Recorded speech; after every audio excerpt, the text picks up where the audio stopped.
doing things a little different today. So I've played a good chunk of nextfest demos so far. I haven't gotten to play all the ones I've wanted to play, but I've gotten through some, and there were some that I really liked, and I thought it would be cool to just release a video for y'all to watch of just like, hey, these are the best nextfest games that I played that I really enjoyed.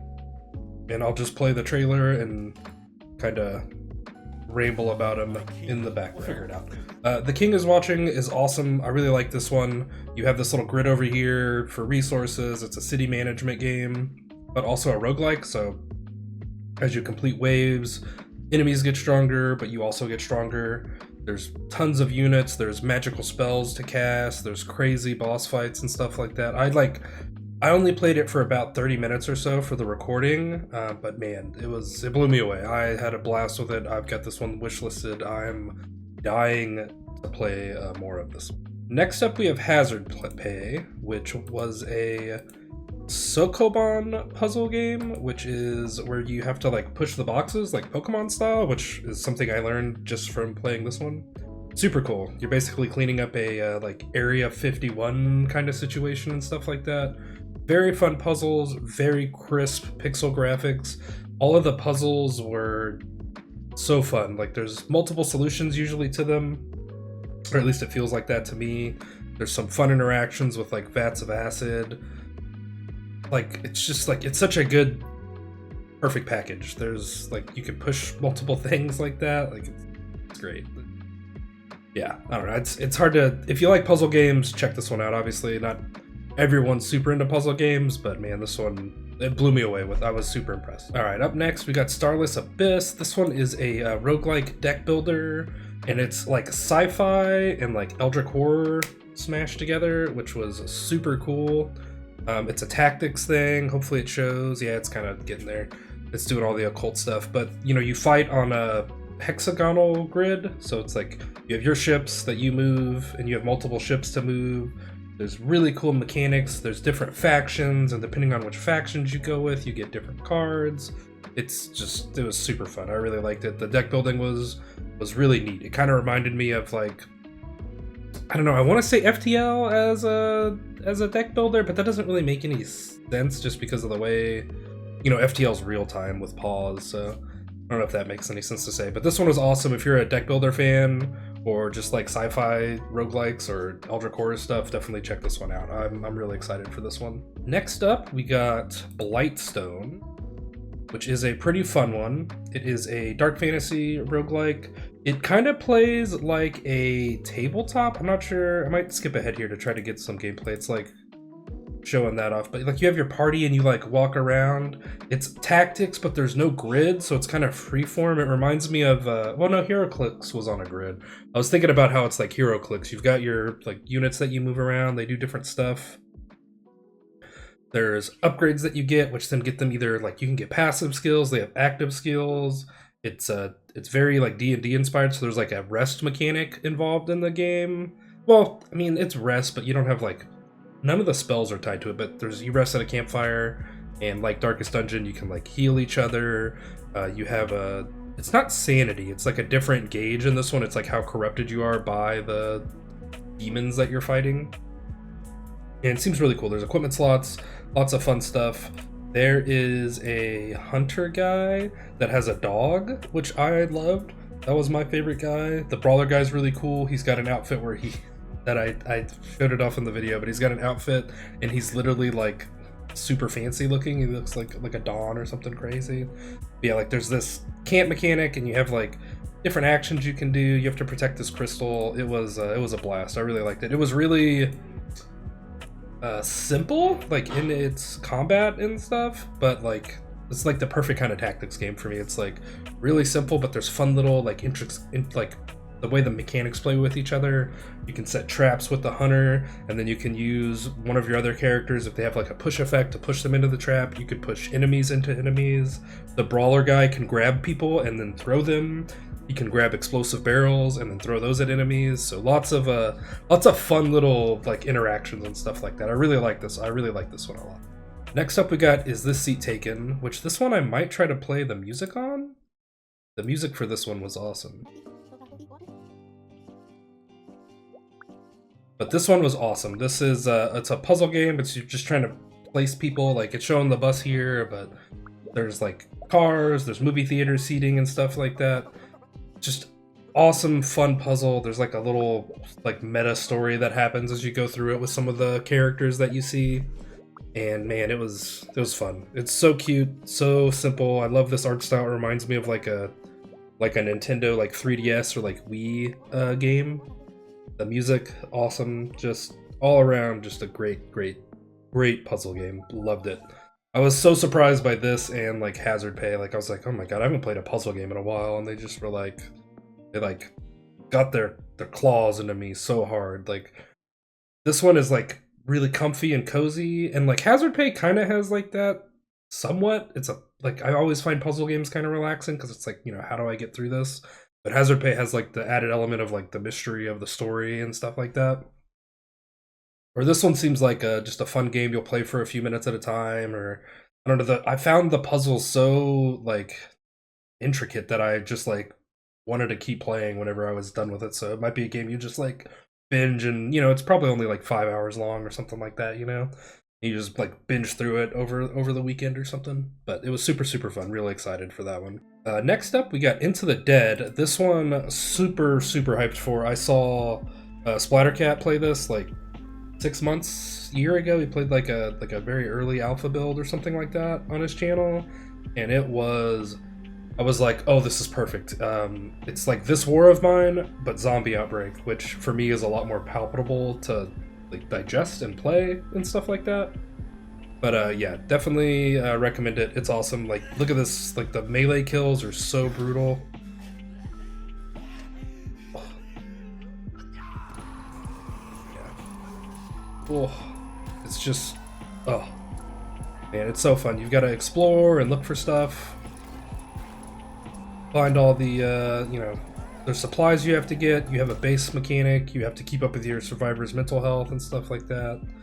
Just all around super fun.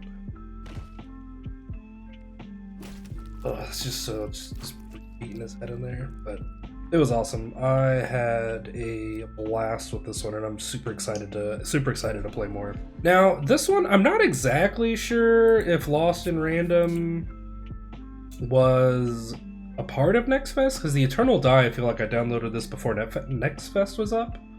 And I think this one's staying up because it's a prologue. Oh, I've mouse wheeled off with my fidgeting. But this one is awesome. It's a Hades-style roguelike, action roguelike, whatever you want to call it.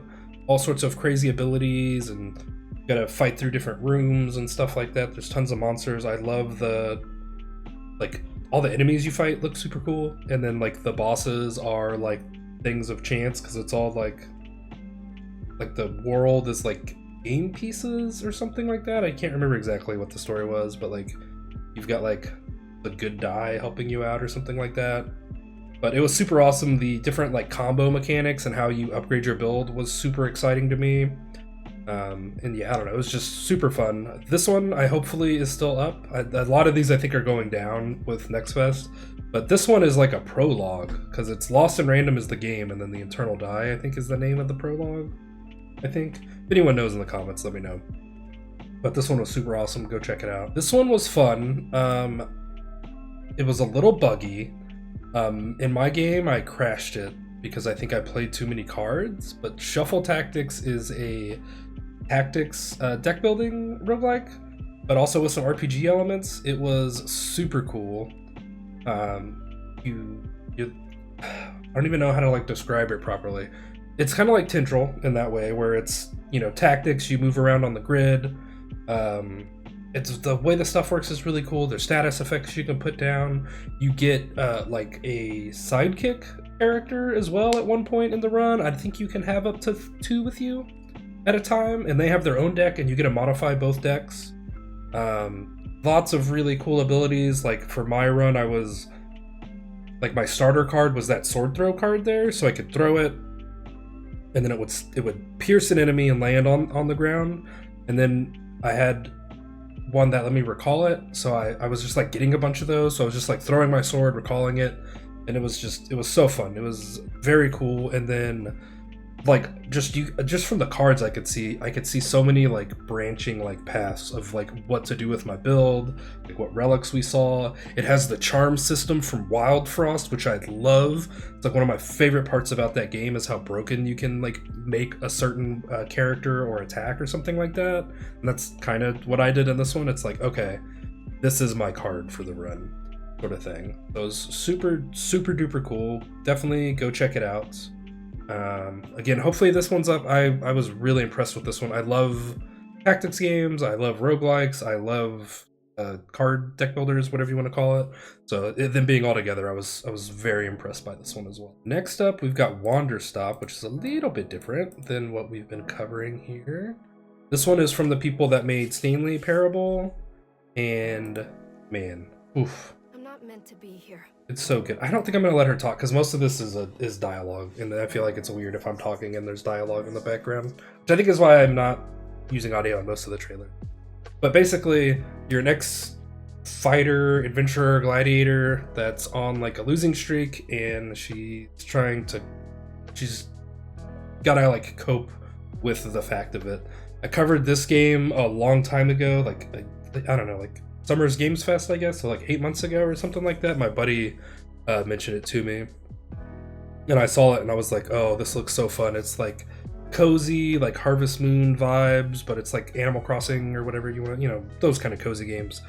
But it's like a cozy game where you're running a tea shop and you're getting your herbs and stuff like that. But then your character is also trying to deal with the trauma of being a failure in her eyes and stuff like that. And it was. Man, it was heavy. It was for the how short the demo was. They packed a lot into that intro. So yeah, definitely check this one out. It's definitely one of those games as an art form type game. So that's the ends of the ones that I've played. As We Descend, I've covered on the channel before. Last nextfest is when I played the demo for that one, and I've been playing the beta, so I've sort of played this one. But they pushed out an updated demo for nextfest with a bunch of the changes that they did. I'm hoping I can get some time to record that to show off like the change from the demo to this one, because they have overhauled and changed like so many things. Like I'm so excited for this game. It's gonna be amazing. I absolutely love this one. It's another tactics deck builder, big surprise. The art is awesome.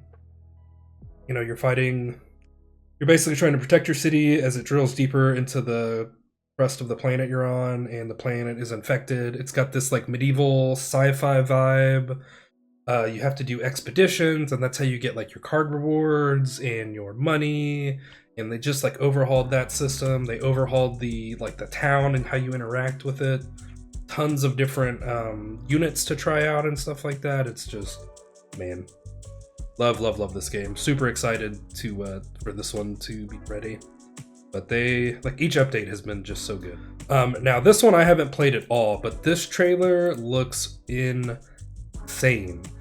This feels like to me it's basically at least Disco Elysium, but you're a cleric and you're in a CRPG world. It seems so funny, and like the stuff that talks to you is your stats, like you can see it there. I've only watched the trailer for this one, and that is all I saw, but just the trailer alone was great. I literally saw it like right before I was gonna record this. I was just like pulling up all the tabs and stuff, and I saw this one and I was like, well, this looks freaking amazing. So I'm really excited for this one. I've already wishlisted it. And yeah, hopefully I get to play it. But yeah, this looks absolutely like my kind of game. Like, so fun. I love Disco Elysium. Amazing game. If you haven't played it, go check it out. It's really sad what happened to that studio, that it got shut down. And then this one I haven't played either. This is Deliver at All Costs, but this one looked really fun. I watched my buddy Deadeye play it, and it looked really fun. It is, I'm just going to skip ahead so you can see like the craziness. It's like I don't know, it's like Grand Theft Auto-ish, but like just completely ridiculous. You're like a delivery driver. Look at how crazy it looked. And it was the lady hanging onto the back. I don't know. It just looks absolutely like just a silly one of those short, like, kind of, you know, you play it over the weekend games and have a blast, and then I don't know if you can like replay missions, but I bet it seems like the kind of game where it's like you play it, you can sit there and try to like min-max a mission or whatever if you're into that stuff. But this one looked cool, it looked unique, so I felt like it was worth showing off there. But yeah, I think that's it. That's all the games I had on the docket. I have like so much more like installed on the computer. Like all of these are demos that I installed. Let's see. Yeah, there's so many. Yeah, I think down here I had to like uninstall Marvel Rivals and Civ 7 to get enough room on my computer to play all these. So I think after that, these are all like older demos that I haven't had a chance to get around to yet. I just saw like the Squirreled Away one as well. This one looked funny. I guess I'll show this one off. This one sounded funny too. It's literally about being a squirrel. Again, haven't played this one, literally just downloaded it when I was looking everything up to make sure I had the right games on my list. I just, basically as I played them, I just wrote the games down on a sticky note and was like, ooh, I really like this one. I need to make sure I do something about this one. But it looks fun. Squirrel RPG, hilarious. We had Goat Simulator, now we got Squirrel Simulator. Looks crazy. But yeah, let me know what y'all think of this format. It's kind of a different, branched out thing from my gameplay. If you saw any indie games or any games on nextfest and you like it, please comment down below. I love checking games out on this channel, and demos are a great way to do that. One, because it's free, I don't have to hassle the devs for a key, and it's just good, you know, just good content. I love like figuring out a game, almost like beating a game, getting to the end game, beating it on the hardest difficulty. I love that, but there's something about like the exploration of a new game. It's like, ooh, I don't know what this is. How do these gameplay systems interact? How does this and this go together? I love that as an aspect. So if you like any of that stuff, please subscribe. I'd appreciate it. And if I didn't earn your sub, I guess let me know what I can do to earn it. And I think that'll be it, y'all. Thanks for watching, and yeah, hope to catch you in the next one.